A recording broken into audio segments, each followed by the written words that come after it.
അനുഗ്രഹങ്ങൾക്കെല്ലാം പ്രവാചകൻ അള്ളാഹുവിന് നന്ദി പറഞ്ഞു. ആളുകൾക്ക് പ്രവാചകനോടുള്ള സ്നേഹം കണ്ടപ്പോൾ ശൈത്താന് പ്രവാചകനോട് അസൂയ തോന്നി. ഇത് അവസാനിപ്പിക്കാൻ ശൈത്താൻ തീരുമാനിച്ചു. ഒരു ദിവസം ശൈത്താൻ അള്ളാഹുവിനെ സമീപിച്ചു. അയ്യൂബ് നബിയെക്കുറിച്ച് പിശാച് അള്ളാഹുവിനോട് പരാതി പറഞ്ഞു. പ്രവാചകൻ എപ്പോഴും അള്ളാഹുവിനോട് പ്രാർത്ഥിക്കുമെങ്കിലും അദ്ദേഹം ഒരിക്കലും ഒരു ആത്മാർത്ഥതയുള്ള വ്യക്തിയല്ല. ശൈത്താൻ പറഞ്ഞു. എന്നാൽ അള്ളാഹു ശൈത്താനോട് പറഞ്ഞു, അയ്യൂബ് എൻ്റെ ഏറ്റവും ആത്മാർത്ഥതയുള്ള ഭക്തന്മാരിൽ ഒരാളാണ്. പ്രവാചകന്റെ ആത്മാർത്ഥതയുടെ ആഴം ശൈത്താനെ കാണിച്ചു കൊടുക്കാൻ അള്ളാഹു ആഗ്രഹിച്ചു. അയ്യൂബ് നബിയുടെ സ്വത്തിൽ അവൻ ഉദ്ദേശിച്ചത് ചെയ്യാൻ പിശാചിന് അള്ളാഹു അനുമതി നൽകി. ശൈത്താന് ഇപ്പോൾ വളരെ സന്തോഷമായി.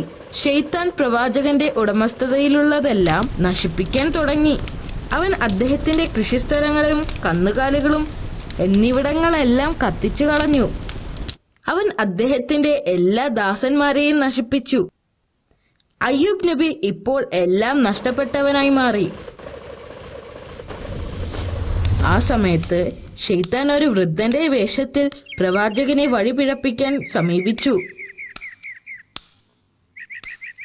താങ്കളുടെ സമ്പത്തെല്ലാം നഷ്ടപ്പെട്ടു. അയാൾ പ്രവാചകനോട് പറഞ്ഞു, ഇതിന് കാരണം ചിലർ പറയുന്നത് താങ്കൾ മറ്റുള്ളവർക്ക് ധാരാളം ദാനധർമ്മങ്ങൾ ചെയ്തത് കൊണ്ടാണെന്നാണ്. മറ്റു ചിലർ പറയുന്നത് താങ്കൾ പ്രാർത്ഥനയ്ക്ക് വേണ്ടി ഒരുപാട് സമയം ചിലവഴിച്ചതുകൊണ്ടാണെന്ന്. താങ്കൾക്കുണ്ടായ നാശത്തെ തടയാൻ അള്ളാഹുവിന് കഴിവുണ്ടായിരുന്നെങ്കിൽ അള്ളാഹു താങ്കളെ രക്ഷിക്കുമായിരുന്നു. ഈ കാണുന്നതെല്ലാം അള്ളാഹുവിന് സ്വന്തമാണ്. ഞാൻ ഈ സ്വത്തുക്കളുടെ ഒരു സംരക്ഷകൻ മാത്രമാണ്. അവൻ ഉദ്ദേശിക്കുന്നവർക്ക് അവൻ നൽകുകയും അവൻ ഉദ്ദേശിച്ചവരിൽ നിന്ന് അവൻ തിരിച്ചെടുക്കുകയും ചെയ്യുന്നു. ഇങ്ങനെ പറഞ്ഞുകൊണ്ട് നബി വീണ്ടും അള്ളാഹുവിനോട് പ്രാർത്ഥിച്ചു. ഇത് കണ്ട് ശൈത്താന് നിരാശ തോന്നി. അതിനാൽ വീണ്ടും അവൻ അള്ളാഹുവിനോട് സംസാരിച്ചു. ഞാൻ അവന്റെ വസ്തുവകകളൊക്കെയും നഷ്ടപ്പെടുത്തി, എന്നാൽ അവൻ ഇപ്പോഴും നിന്നിൽ നന്ദിയുള്ളവനാണ്. അവൻ അള്ളാഹുവിനോട് പറഞ്ഞു, മാതാപിതാക്കളുടെ യഥാർത്ഥ പരീക്ഷണം അവരുടെ മക്കളാണ്. അവരുടെ മക്കൾ നഷ്ടപ്പെടുമ്പോൾ അവൻ നിന്നെ തള്ളിപ്പറയുന്നത് കാണാം. പിശാചിന്റെ ഇഷ്ടം പോലെ ചെയ്യാൻ അള്ളാഹു അധികാരം നൽകി. എന്തൊക്കെ ആസൂത്രണങ്ങൾ നടത്തിയാലും പ്രവാചകന്റെ വിശ്വാസവും ക്ഷമയും ഇല്ലാതാക്കാൻ കഴിയില്ലെന്ന് അള്ളാഹു അവന് മുന്നറിയിപ്പ് നൽകുകയും ചെയ്തു. പ്രവാചകൻ താമസിച്ചിരുന്ന വീട് നശിപ്പിച്ചു. അദ്ദേഹത്തിന്റെ മക്കളെല്ലാം അതിനുള്ളിൽപ്പെട്ട് മരണപ്പെട്ടു. പ്രവാചകന്റെ ഹൃദയം തകരുന്ന കാഴ്ചയായിരുന്നു അത്. ശൈത്താന് വളരെയധികം സന്തോഷമായി. അവൻ വീണ്ടും ആ പഴയ വൃദ്ധന്റെ രൂപത്തിൽ പ്രവാചകന്റെ അടുത്തേക്ക് വന്നു. എന്നിട്ട് അദ്ദേഹത്തോട് പറഞ്ഞു, താങ്കളുടെ മക്കൾ മരണമടഞ്ഞ സാഹചര്യം വളരെ ദുഃഖകരമായിരുന്നു. നിന്റെ നാഥൻ നിന്റെ പ്രാർത്ഥനകളുടെ പ്രതിഫലം നൽകിയില്ല. പക്ഷെ പ്രവാചകൻ പറഞ്ഞു, അള്ളാഹു ചിലപ്പോൾ നൽകും, ചിലപ്പോൾ അവൻ തിരിച്ചെടുക്കും. അവൻ ചിലപ്പോൾ സന്തുഷ്ടനാണ്, ചിലപ്പോൾ നമ്മൾ ചെയ്യുന്നതിൽ അവൻ തൃപ്തനല്ല. എന്ത് സംഭവിച്ചാലും എന്റെ വിശ്വാസത്തിൽ ഞാൻ ഉറച്ചു നിൽക്കുക തന്നെ ചെയ്യും. എന്റെ സൃഷ്ടാവിനോട് ഞാൻ നന്ദിയുള്ളവനായിരിക്കുകയും ചെയ്യും. പിന്നെ പ്രവാചകൻ തന്റെ നാഥനോട് പ്രാർത്ഥിച്ചു. ഇത് കണ്ടപ്പോൾ ശൈത്താൻ വീണ്ടും കോപാകുലനായി. ശൈത്താൻ വീണ്ടും അള്ളാഹുവിനെ സമീപിച്ച് പറഞ്ഞു, അയ്യൂബിന് തന്റെ സമ്പത്ത് മുഴുവനും നഷ്ടപ്പെട്ടു. കുട്ടികൾ മരിച്ചു. അവൻ ആരോഗ്യമുള്ളിടത്തോളം കാലം ഇനിയും കുട്ടികൾ ഉണ്ടാവുമെന്ന പ്രതീക്ഷയിൽ അവൻ അള്ളാഹുവിനെ കൂടുതൽ ആരാധിച്ചു കഴിയും. അതുകൊണ്ട് അദ്ദേഹത്തിന്റെ ശരീരത്തെ തളർത്തുവാൻ എനിക്ക് അനുവാദം തരണം. പിന്നീട് അവൻ ഒരിക്കലും അള്ളാഹുവിനെ ആരാധിക്കുകയില്ല. പിശാചിനെ ഒരു പാഠം പഠിപ്പിക്കണമെന്ന് അള്ളാഹു ആഗ്രഹിച്ചു. അതിനാൽ അവന്റെ മൂന്നാമത്തെ അഭ്യർത്ഥനയും അള്ളാഹു അനുവദിച്ചു. ശൈത്താൻ പ്രവാചകന്റെ ശരീരത്തിൽ പ്രവർത്തിക്കാൻ തുടങ്ങി. പ്രവാചകൻ രോഗബാധിതനായി. കുറച്ചു കഴിഞ്ഞപ്പോൾ നബിയുടെ ശരീരം വെറും അസ്ഥിയും തൊലിയും മാത്രമായി. എന്നാൽ പ്രവാചകൻ തന്റെ സകല വിശ്വാസങ്ങളിലും ശക്തമായി ഉറച്ചു നിന്നു. അള്ളാഹുവിന്റെ കാരുണ്യം പ്രതീക്ഷിച്ച് കാത്തിരുന്നു. ഇനി പ്രവാചകനെ സമീപിച്ചിട്ട് കാര്യമില്ലെന്ന് മനസ്സിലായി. പ്രവാചകന്റെ ഭാര്യയെ സമീപിക്കാൻ അവൻ തീരുമാനിച്ചു. അവൻ വീണ്ടും പഴയ വൃദ്ധന്റെ രൂപത്തിൽ അവരുടെ അടുത്തേക്ക് ചെന്നു. അപ്പോൾ ശൈത്താൻ പ്രവാചകന് ആരോഗ്യവും സമ്പത്തും മക്കളും ഉണ്ടായിരുന്ന കാലത്തെക്കുറിച്ച് പ്രവാചകന്റെ ഭാര്യയെ ഓർമ്മിപ്പിച്ചു. അവർ അവരുടെ നല്ല കാലത്തെക്കുറിച്ച് ഓർത്തു.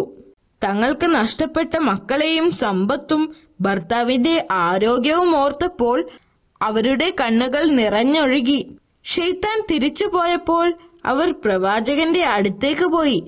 എന്നിട്ട് അദ്ദേഹത്തോട് കരഞ്ഞുകൊണ്ട് പറഞ്ഞു, എത്ര നാൾ അങ്ങ് നാഥനിൽ നിന്നുള്ള ഈ പീഡനം സഹിക്കും? താങ്കൾ എന്തുകൊണ്ടാണ് നമ്മുടെ കഷ്ടപ്പാടുകൾ മാറ്റാൻ അള്ളാഹുവിനോട് ആവശ്യപ്പെടാത്തത്? പ്രവാചകൻ മൃദുവായ ശബ്ദത്തിൽ മറുപടി പറഞ്ഞു, ശൈത്താൻ നിന്നെ മന്ത്രിച്ചു, നിന്നെ നിരാശപ്പെടുത്തിയിരിക്കുന്നു. പറയൂ, എത്ര കാലം ഞാൻ നല്ല ആരോഗ്യവും സമ്പത്തും ആസ്വദിച്ചു? അദ്ദേഹം അവളോട് ചോദിച്ചു. 70 വർഷം, അവർ മറുപടി പറഞ്ഞു. എത്ര കാലമായി ഞാൻ ഇതുപോലെ കഷ്ടപ്പെടാൻ തുടങ്ങിയിട്ട്? അദ്ദേഹം വീണ്ടും ചോദിച്ചു. 7 വർഷങ്ങൾ, അവർ മറുപടി പറഞ്ഞു. അപ്പോൾ അദ്ദേഹം അവളോട് പറഞ്ഞു, ഈ കാര്യത്തിൽ എന്റെ കഷ്ടപ്പാടുകൾ നീക്കാൻ അള്ളാഹുവിനോട് പ്രാർത്ഥിക്കാൻ ഞാൻ ലജ്ജിക്കുന്നു. കാരണം നല്ല ആരോഗ്യത്തോടും ജീവിച്ചിരുന്ന വർഷത്തേക്കാൾ കൂടുതൽ വർഷം ഞാൻ കഷ്ടപ്പെട്ടിട്ടില്ല. അവർ വീണ്ടും വീണ്ടും പ്രവാചകനോട് യാചിച്ചു. അപ്പോൾ അദ്ദേഹം അവളോട് പറഞ്ഞു, നിങ്ങളുടെ വിശ്വാസം ദുർബലപ്പെട്ടിരിക്കുന്നു. നമ്മുടെ നാഥനോടുള്ള വിശ്വാസത്തിൽ നിങ്ങൾ അസംതൃപ്തയാണ്. എപ്പോഴെങ്കിലും എനിക്കെന്റെ ആരോഗ്യം തിരിച്ചു കിട്ടുകയാണെങ്കിൽ ഞാൻ നിന്നെ 100 ചാട്ടവാറടി അടിക്കും എന്ന് അദ്ദേഹം പ്രതിജ്ഞ ചെയ്തു. അദ്ദേഹം അവളോട് വീട് വിട്ടു പോവാനും മേലിൽ തിരിച്ചു വരരുത് എന്നും ആജ്ഞാപിച്ചു. ഇത് കേട്ട് അവർ അമ്പരന്നു. അവർ വളരെയധികം വിഷമത്തോടുകൂടി വീട് വിട്ടുപോയി. അവർക്ക് അദ്ദേഹത്തോട് വളരെയധികം ഇഷ്ടമായിരുന്നു. തന്റെ ഭാര്യയോട് അങ്ങനെ പറയേണ്ടി വന്നതിൽ അദ്ദേഹത്തിന് വിഷമം തോന്നി. അവർ തെറ്റായൊന്നും ഉദ്ദേശിച്ചില്ലെന്ന് അദ്ദേഹത്തിന് അറിയാമായിരുന്നു. ഈ നിസ്സഹായാവസ്ഥയിൽ അദ്ദേഹം അള്ളാഹുവിനോട് പ്രാർത്ഥിച്ചു. അത് പരാതിപ്പെടുന്നതിനായിരുന്നില്ല, അള്ളാഹുവിന്റെ കാരുണ്യത്തിന് വേണ്ടിയായിരുന്നു. എന്റെ നാഥ, ഞാൻ അവശനായിരിക്കുന്നു. നീയാണ് ഏറ്റവും വലിയ കരുണാമയൻ.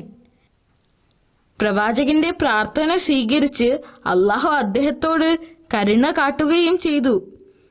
അള്ളാഹു പ്രവാചകനോട് തന്റെ കാൽ ഭൂമിയിൽ അമർത്താൻ ആവശ്യപ്പെട്ടു. പ്രവാചകൻ ആ കൽപ്പന അനുസരിച്ചു. പെട്ടെന്ന് തന്നെ നിലത്തു നിന്നും ഒരു ഉറവ വന്നു. അള്ളാഹു കൽപ്പിച്ചതുപോലെ അദ്ദേഹം ആ വെള്ളത്തിൽ കുളിച്ചു. പെട്ടെന്ന് അദ്ദേഹത്തിന് സുഖം പ്രാപിച്ചു. അദ്ദേഹത്തിന് വിശ്വസിക്കാൻ കഴിഞ്ഞില്ല. അതേസമയം തന്റെ വിശ്വസ്ത ഭാര്യയ്ക്ക് ഭർത്താവിനെ പിരിഞ്ഞ് അധിക ദൂരം പോകാൻ കഴിയില്ലായിരുന്നു. അവർ അദ്ദേഹത്തെ ഓർത്ത് കുറേ വിഷമിച്ചു. അതുകൊണ്ട് തന്നെ അദ്ദേഹത്തെ പരിചരിക്കാൻ അവർ ആഗ്രഹിച്ചു. അവർ വീട്ടിലേക്ക് മടങ്ങി വന്നു. വീടിനകത്ത് കടന്നപ്പോൾ പെട്ടെന്നുള്ള മാറ്റം കണ്ട് അവർ അതിശയിച്ചു. പ്രവാചകൻ വീണ്ടും ആരോഗ്യവാനായിരിക്കുന്നു.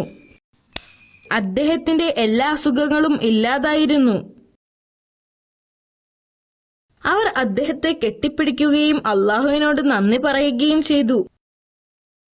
പ്രവാചകൻ ദേഷ്യത്തിലായിരുന്നപ്പോൾ എടുത്ത ശപഥത്തെക്കുറിച്ച് ഓർത്ത് അദ്ദേഹം ഇപ്പോൾ ദുഃഖിക്കുന്നു.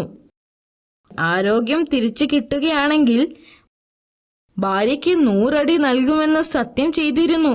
അവളെ വേദനിപ്പിക്കാൻ അദ്ദേഹത്തിന് കഴിയുമായിരുന്നില്ല. എന്നാൽ അള്ളാഹുവിനോടുള്ള വാക്കുകൾ തെറ്റിക്കാനും അദ്ദേഹത്തിന് കഴിയില്ലായിരുന്നു.